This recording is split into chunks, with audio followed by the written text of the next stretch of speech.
Right, I'm not getting picked up for half an hour. I think I've got time to do the good, the bad, the what the fuck's 5. Let's see how this goes. Oh, get some more, man!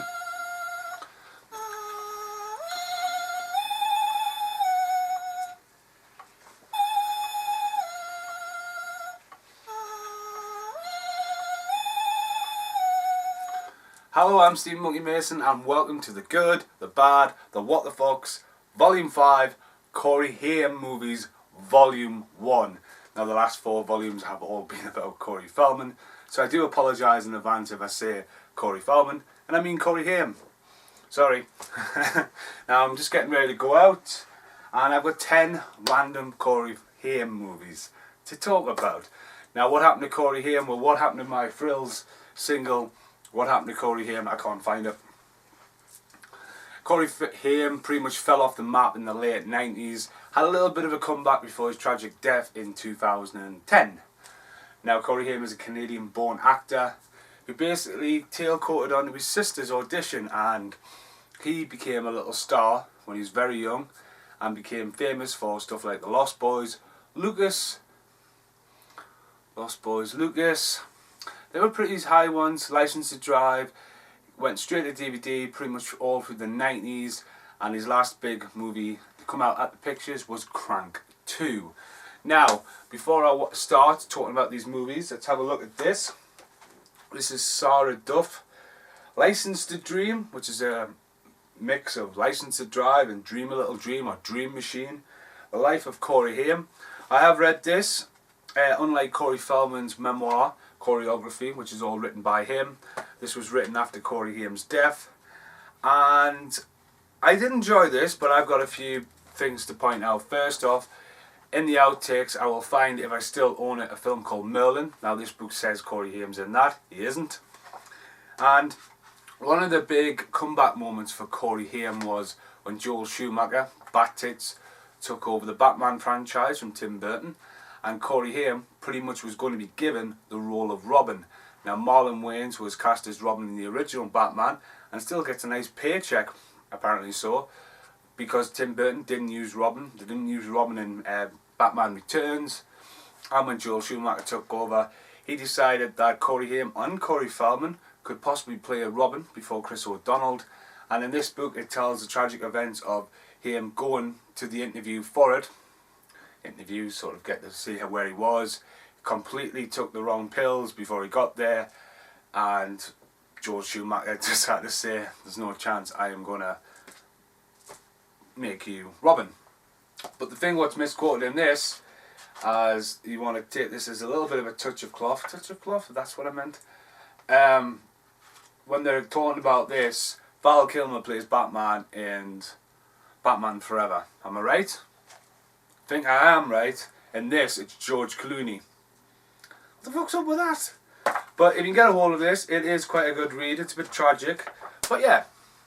So anyway, the last 4 good, the bad, and the what the fucks, as I've been on about, is Corey Feldman movies, and Corey Haim and Corey Feldman were in over 8, 9, 10 films together, as well as a reality show for 2 series called The Two Coreys. So some of the Corey films are going to reappear. Now first up, one of Corey Haim's cult classics, sort of. So if you wipe the side of the screen out, Prayer of the Roller Boys. Now I fucking hate this cover, I just need to point this out. From the writer of Varsity Blues, Patricia Arquette is not the star of this movie, Corey Haim is. Patricia Arquette is well down in the casting. Chris Collette, who is on the front there as well, who starred alongside Corey Haim in Firstborn. Oh, some weird paper in here. Is the star in this as well, and it's basically set in a post-apocalyptic America where all the drugs, which is mist, everyone's doing mist, is all run by a gang of rollerbladers, all wearing white suits, unlike the fucking box which has them in orange, and they basically run the streets, and Corey Haim is an established rollerblader and basically joins them in his to get his brother off the drugs and sort of like backstabs his friends to save his family. And it's got some amazing stunts in this. It's quite a good action film. It's got really good soundtrack, like 9 Inch Nails are on this. I mean, this came out in 1991. Oh, come on. Hi, Mum. Yep. Is it? Right, okay. Sorry, Gizmo. Yeah, Gizmo won't shut up in the background. Jump cut here, jump cut there. Jump cut here, jump cut there. As I said, I'm getting ready to go out for my mum's birthday. And I do apologise for that. So where was I? Bring that back down, because that disappeared. I didn't get rid of it. Pray the Roller Boys, the original cover, get rid of that. The original cover, I love. I used to have it on video a long time ago, unfortunately misplaced it. But yeah, get rid of that and bring this back down. So yeah, Pray the Roller Boys is a definite watch. Definitely watch this if you can. It is a cult classic. Paul Action Jackson, one of my friends over the internet, wants this off me. You ain't getting it, motherfucker. So yeah, Pray the Roller Boys, definitely yes. Last time I mentioned this film, I absolutely slated it and told you not to watch it. And yet again, I'm going to tell you still not to watch it. Wipe the side of the screen out. Dream a Little Dream. Now, this was meant to be Corey Feldman's breakout movie, and Corey Haim broke his leg at the time and basically gets an supporting role. And I said not watch it. It's batshit crazy. Storyline is all people are doing some kind of Tai Chi in the back garden. Corey Feldman's having a bit of a breakdown, and there's a big clash of heads and body swapping. It goes batshit crazy. Corey Feldman's doing Michael Jackson impressions. Haim's just popping up and hopping around on a stick. But the reason why, so give that away, the director, the late Mark Rocco, went on to direct one of the best films of the 90s and definitely one of the most unappreciated films of the 90s. And it is, wipe the side of the screen out, Murder in the First. Christian Slater, Kevin Bacon, Gary Oldman, based loosely on a true story of Alcatraz. Phenomenal film. The camera work and it's mint. Now get rid of that. I'm not going to go too much on about it. You'll find out right at the end why not. So yeah, don't watch Dream a Little Dream, but check out Murder in the First. Next up, in the early 90s, he made a couple of films straight to DVD, or video then. And Dream Machine was one, Pray the Roller Boys was the other. I think Dream Machine will be in the next volume of these. And if you wipe the side of the screen out, Fast Getaway. This is the video of Fast Getaway. Corey Haim, Cynthia Rothrock. That's how you say it. Just Haim there posing. If you're the right guy in the right place at the right time, you can get away with anything. Now this is a 15 British release. I haven't rewound it, but as I've just said, look there. Dream a Little Dream, Dream Machine, Fast Getaway, Pray the Roller Boys, and a picture of Corey Haim. Corey Haim was massive in the early 90s on videos. Now in this film, he basically robs banks with his dad, and it's all set in Utah, America, near Salt Lake City. He basically dresses up as girls, pretends to be the hostage in the situation, and there's some really good car chases. Definitely check it out if you like your action. Hard to find. It's only ever been released on DVD, I think, in Canada and Australia, and the DVD is discontinued now and goes for quite a high price. Video, still rocking there, good and go. Right, get rid of that. Next up, Demolition High. Now, if you wipe the side of the screen out, this is a Japanese import. Demolition High is basically a Die Hard clone, and I think it just came out after Under Siege. Might be a bit wrong. This is all in Chinese on this. There's no age rating. 131 minutes. Lots and lots of text, and it actually breaks into English for a little bit. This is one of the films executive produced by Corey Haim, and basically it's just terrorists taking over a high school, and Corey Haim playing. Corey Haim always got cast as still a teenager, lucky bastard, looked a lot younger than he actually was, and basically introduces Corey Haim to kung fu kicks, does a bit of fighting in this, but it's a typical teen Die Hard movie. And I do recommend watching it. It is quite good. It's a bit of 90s cheese there. So yeah, get rid of that and check that out. So far that's only one do not watch. And that was Dream a Little Dream. I know I'm a little bit harsh on that. Right, wipe the side of the screen out. This is the last film. Actually, get rid of that. Do not disturb. Wipe the side of the screen out. New Terminal Hotel was one of the last films Haim worked on before he died. And basically with him dying, the director had to go back to the storyboard and basically reshoot and actually re-edit the film completely to Wipe rid of that, wipe that down to create Do Not Disturb. Now Do Not Disturb came out in America first. If you look on the cover, and Corey Haim, Do Not Disturb, Pray for Death, hotel door with Do Not Disturb, blood handprint. On the back, a corpse in a bathtub. This film is a bit batshit crazy. The guy just basically goes around murdering people. It's a little bit odd what's going on. It gets a little bit confusing. Haim is rocking one of the worst British accents I've ever heard. And people say, I've got a bad accent for being Geordie. Whatever. Again, when you get the American ones, it's got no age rating on. Nice slip case. Now, as I said, this has been released in the UK, so if you get rid of that, wipe the side of the screen down. Do Not Disturb UK release. It came out as a 15. Instead of the handprint, there's a hand creeping around the door.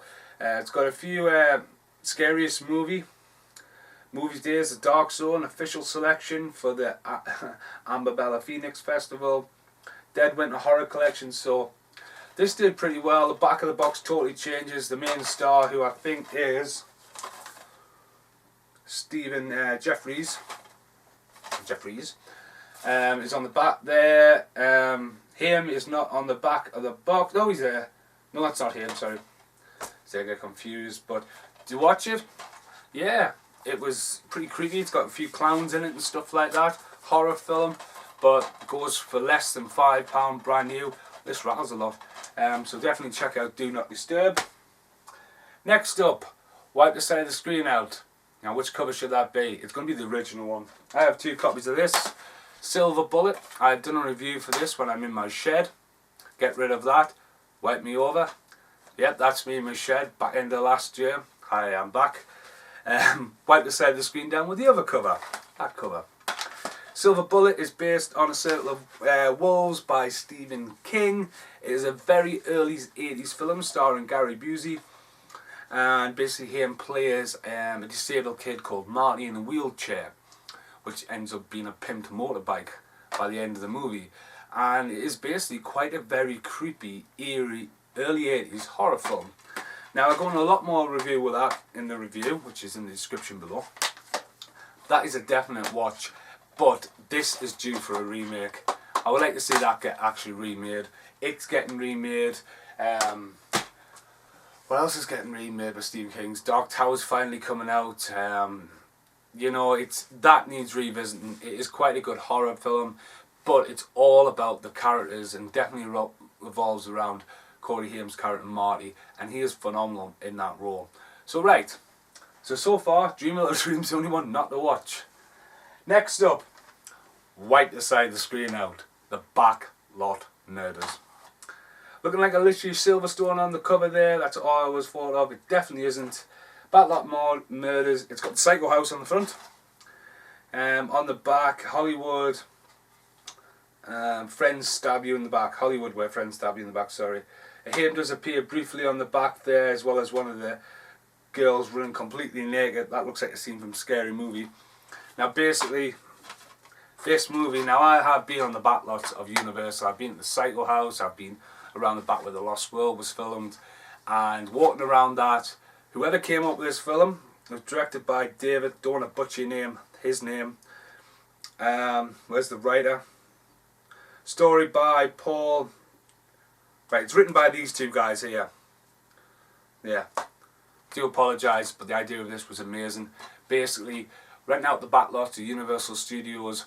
Maybe it's not tell them what you're up to. It's probably why this has never been officially released. And basically the premise is a Scream film. There's a band shooting a music video on the set of The Lost World up by the Psycho House. And one by one there's a serial killer going around killing people. Now it's a little bit corny. Charles Fletcher, the guy who is the voice of Roger Rabbit, is in it stroking a little poodle most of the way through it. I enjoyed this because of the locations. At one point there's a fucking stabbing scene and Jaws is in the background. That's fucking mint. And also personal experience being there, walking around and going, that is a really smart move. Again, it's hard to come by, American import. If you haven't seen it, or like your cheap horror films with a really good budget and a lot of like Easter eggs of Universal, check out the Back Lot Murders. Now get rid of that. Pile's getting bigger. Now I borrowed this one off Casper. Wipe the side of the screen out. This is just one of the girls, also known as Anything for Love. This is quite valuable. It is one of the original hard case DVDs where you have to push to open, and it pops out with loads of other films. National Lampoon's Golf Punks, never even heard of that. Tiger Claws, Soldier of Fortune, Perfect Target, The Girl Next Door. Wow. Nice disc, and that is pretty cool that you get the artwork inside behind the case as well. So these cases break quite easy, but again, they were quite good for stuff like that. I do, however, get rid of that, wipe the side of the screen down like the original video box cover. That is pretty much mid-90s. Now this film stars Corey Haim alongside Nicole Eggert, who is in a lot of films as she was a girlfriend of Corey Haim, most famous for Baywatch. And basically in this film, he moves to a new school, and in order to get a date with Nicole Eggert, dresses up as a girl and tricks everyone into thinking he's a girl. Now it's been a while since I've seen this. The last time I seen the first 5 minutes of this, it was actually playing on YouTube. I don't know how it was. I fell asleep watching Summit.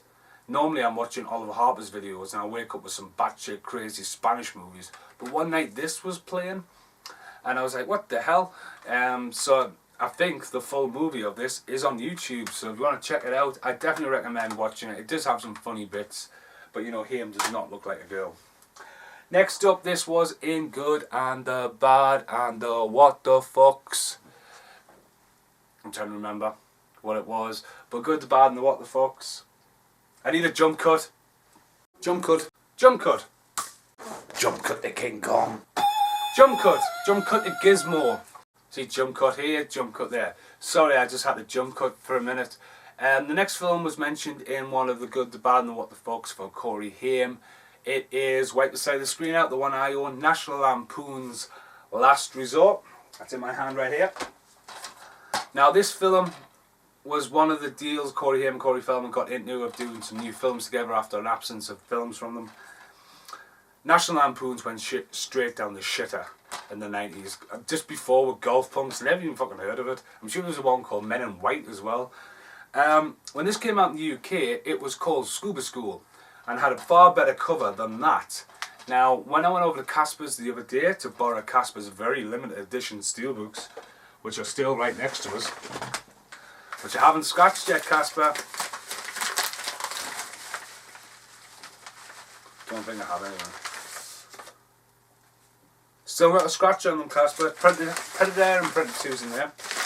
I borrowed just one of the girls because I did want to actually watch it. And then I was like, Casper, what the fuck's that? Now, as I said, it was called Scuba School. It's been called Last Resort. If you wipe the side of the screen out, Casper's version has the original artwork on. And it's called Last Resort. And I was totally shocked by seeing this. This is an American, I think that's the American. This could be Lionsgate. It's Canadian. Got on the bottom of the box here. Really bad cover. Again, this is one of the worst National Lampoon's films that ever made. At one point there's a Buick coming down, there's a batshit crazy pirate guy. Oh, Gizmo. There's loads of stuff going on, like Gizmo putting us off. It's a no. It's a no unless you want to have a real giggle and smoke lots of pot. But I didn't mention this last time though, the song at the start of the movie is awesome. And the music video, it's almost like a music video. It's very catchy, a bit like a band I once known called Luna Jet. Really funky kind of music, but then it just goes batshit crazy in a restaurant. Right, the last one of this for the Good, the Bad and the What the Fucks is this. Wipe the side of the screen out. Watches. Now I forgot actually, I do actually have the video of it. Totally forgot. Here we go. So that was the original American and New Zealand cover, where you've got Corey Haim's face and a creature that looks like it's waving. And this was made by the producers of Nightmare on Elm Street. Stars Corey Haim alongside Michael Ironside. A really good back cover. I love it how it comes with a red box. That is pretty sweet. It's an 18. This is still available in the UK. You can pick it up for about $5.99. Inside the box looks good. All red. Now if you get rid of that, swatches. This is the original video. So wipe the corner down there. The creature is on the front, fully revealed, and you're thinking, what the hell is that? What is that creature? Corey Haim, Michael Ironside, from the best-selling author Dean R. Koondes. I'm going to say Koondes. I have rewound that. This has 3 sequels, and if you wipe the side of the screen out, look at the cover for 4. What is that? Get rid of that. So Watches was quite a good horror film. I'd seen it back in the day, and now last year I had read, wipe the side of the screen out, this. It's the original release of this hardback copy, Watches by Dean R. Now I read this knowing the film, and this is absolutely fucking tremendous compared to that. This needs to get remade like this book is.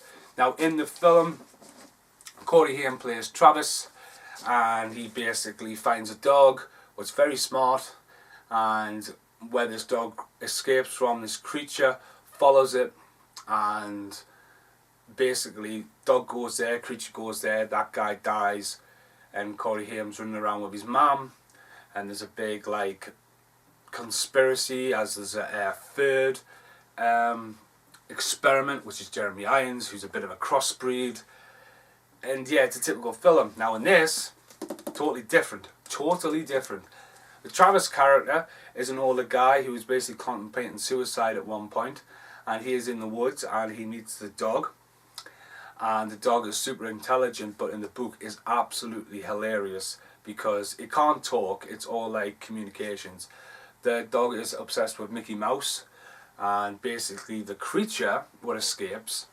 Now that film, in the film it takes place over a couple of days, in the book it takes place over months and months and months. Now Travis meets a girl who basically is a recluse in a house, and he falls madly in love with her and marries her, and they basically set up their new life together. And there's no third subject like Michael Ironside. There is a couple of characters combined from the book into the film, is more of like the antagonists, but what the film misses out in, the creature, the abomination, basically knows it's a fucking mistake. It knows, it feels sympathy, and the book really captures it. The thing doesn't want to kill people, it's more like it just wants to die, and then the book it starts talking, and you know, it is tremendous, absolutely tremendous, blows that away, and I loved it. I couldn't put it down. Keeps this going on. It's got some absolutely amazing references.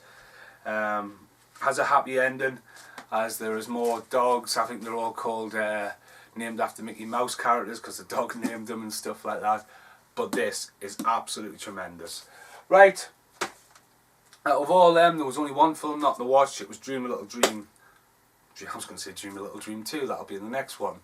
Yes, out of all them, definitely check them all out. And next time, for the good, the bad, the what the fuck 6, it will be Christian Slater Movies Volume 1, where I'm going to talk about stuff like Pump Up the Volume, Cuffs, and all sorts. I've been Steve Monkey Mason. Thanks for watching. Goodbye. Okay, here's an outtake for you. What I was on about before, License to Dream, The Life of Corey Haim, and apparently Joel Schumacher, Corey Haim, and George Clooney. I'm sure it's Val Kilmer. This is the entry I was talking about. This stuck in my mind. Before beginning to shoot Snowboard Academy, now I'll get to that next time. Snowboard Academy in Quebec, Canada. Hollywood director Joel Schumacher, who directed the Coreys in The Lost Boys, amazingly offered the star of Lifeline the chance to audition for the role of Robin in Batman Forever. I'm sure it's George Clooney. No, wait a minute, it's Val Kilmer. Starring George Clooney. The film offered him a comeback such epic proportions that people were constantly trying to convince Schumacher he was out of his wits even in considering him at all. Now just to jump cut across here a bit.